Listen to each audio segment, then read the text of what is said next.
আসসালামু আলাইকুম। তো আশা করি সকলেই ভালো আছেন। তো আজকের ক্লাসে আমরা এই যে আপনাদের এখান থেকে কিন্তু রেক্ট্যাঙ্গেল, ইলিপ টুল এই দুটো আমি দেখাইছিলাম, কিন্তু আসলে নিচের গুলো সেভাবে দেখা হয়নি আমাদের। তো এই দুইটা টুল কিভাবে ইউজ করতে পারেন বা এই টুলগুলো আপনারা কিভাবে কোথায় ব্যবহার করতে পারেন এটা আমরা এখন দেখব। তো আমি প্রথমে এই যে পলিগন যে টুলটা আছে এটার ব্যবহার দেখাই বা এটা আপনি কিভাবে ইউজ করতে পারেন সেটা আমি দেখাই। তো আমরা এখানে ক্লিক করছি। তো তাহলে এই যে আমাদের সামনে একটা প্লাস আইকন আসছে, তাই না? তো এখন এখানে যদি আমরা চেপে ধরে একটা টান দিই, তাহলে দেখেন আমাদের সামনে একটা শেপ আসছে এই যে। অথবা আপনি যদি এখানে ক্লিক করেন তার উপরেও দিয়ে এটা আপনি ওকে করতে পারবেন। আর এখানে দেখেন আমাদের সাইডের একটা অপশন আসছে, মানে এই যে কর্নার আছে না, আমাদের যে কর্নারটা আছে, এই কর্নারটা আপনি কতটা নিতে চাচ্ছেন এখানে সেটা বলছে। তো আপনি আপনার প্রয়োজন অনুযায়ী আপনি যেরকম ডিজাইন করতে চান, আপনি আপনার প্রয়োজন অনুযায়ী এখানে একটা নাম্বার দিয়ে দিবেন। মনে করেন আমি এখানে 5টা কর্নার নেব, দিয়ে ওকে দিলাম।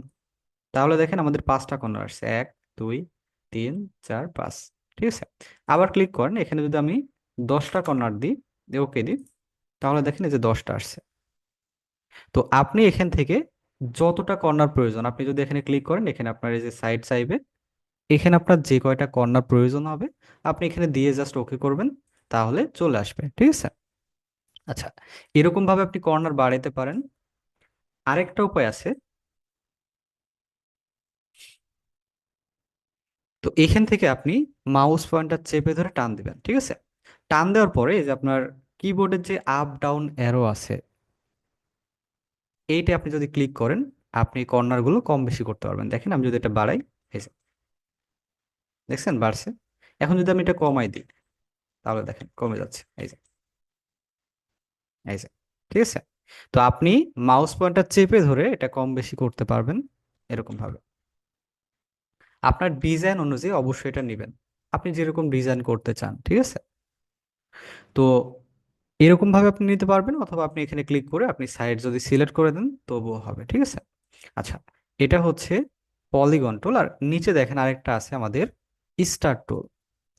তো স্টার টুল আপনি এটাও এভাবে সেম ভাবে ইউজ করতে পারেন। এখানে ক্লিক করবেন, তো এখানে প্রেস করে আপনি যে পয়েন্ট যে কয়টা প্রয়োজন আপনি এখানে দিবেন, দেওয়ার পরে ওকে দিলে আমাদের স্টারটা চলে আসছে এই যে।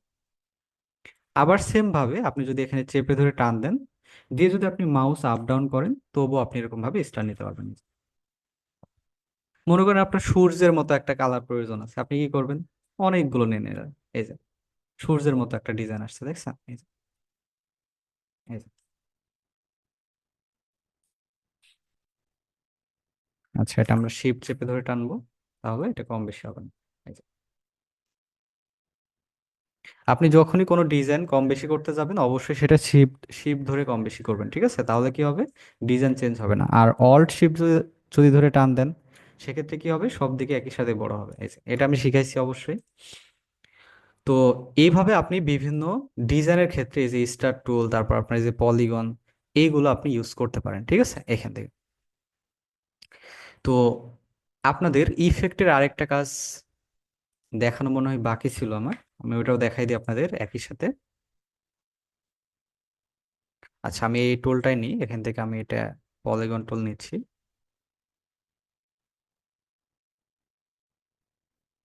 দেন এখান থেকে আমরা ইফেক্টে যাব।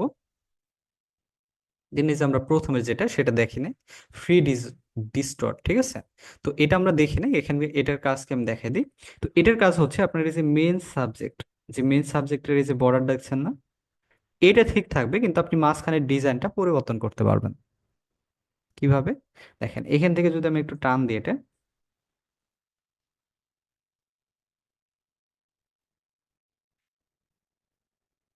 আচ্ছা এটা এর জন্য আসছে না, আমি আরেকটা ইয়েতে দেখাই আপনাদের।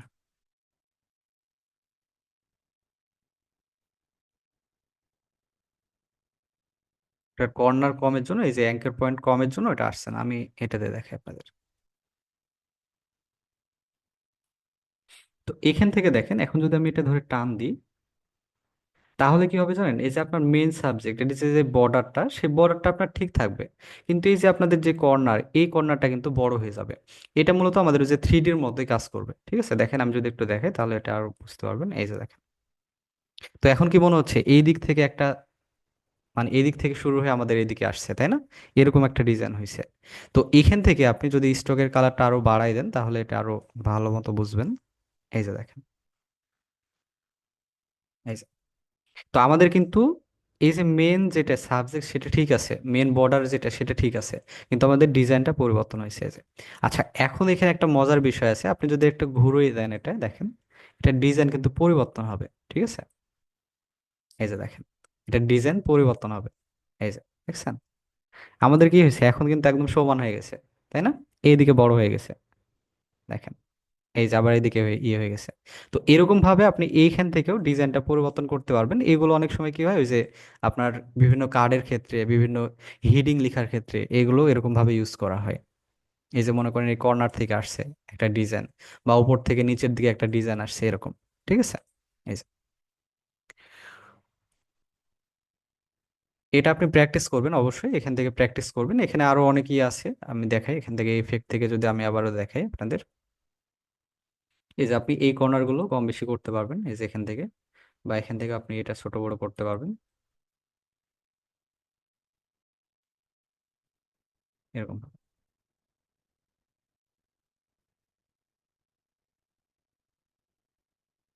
এই যে, তো এরকম ভাবে আপনি মেইন সাবজেক্ট একদম করে বর্ডারটা ঠিক রেখে আপনি চাইলে এই যে মেইন সাবজেক্টটা এটা চেঞ্জ করতে পারবেন, বা আপনার ডিজাইনটা পরিবর্তন করতে পারবেন, ঠিক আছে? আর এগুলো করার পরে অবশ্যই আপনি কি করবেন, এখান থেকে আপনার এক্সপ্যান্ড করে দেবেন, ঠিক আছে? তাহলে ডিজাইনটা আর চেঞ্জ হবে না। আপনার যে ডিজাইনটা নেওয়ার প্রয়োজন হবে ডিজাইনটা নিয়ে নেবেন, নেওয়ার পরে অবশ্যই এক্সপ্যান্ড করে দেবেন, তাহলে এটা একদম হয়ে যাবে, ডিজাইনটা আর পরিবর্তন হবে না, ঠিক আছে? এই যে,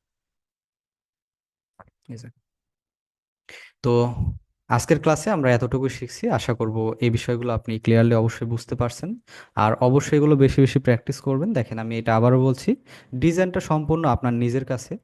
আপনি যত বেশি ভালো মতো চিন্তা ভাবনা করতে পারবেন, তত বেশি আপনি ভালো ডিজাইন করতে পারবেন। তো আজকের ক্লাসে আমরা এতটুকুই শিখছি, পরবর্তী ক্লাসে আমরা আরো টুলস নিয়ে আলোচনা করব। তো ততক্ষণ পর্যন্ত সকলে ভালো থাকবেন, সুস্থ থাকবেন। আল্লাহ হাফেজ।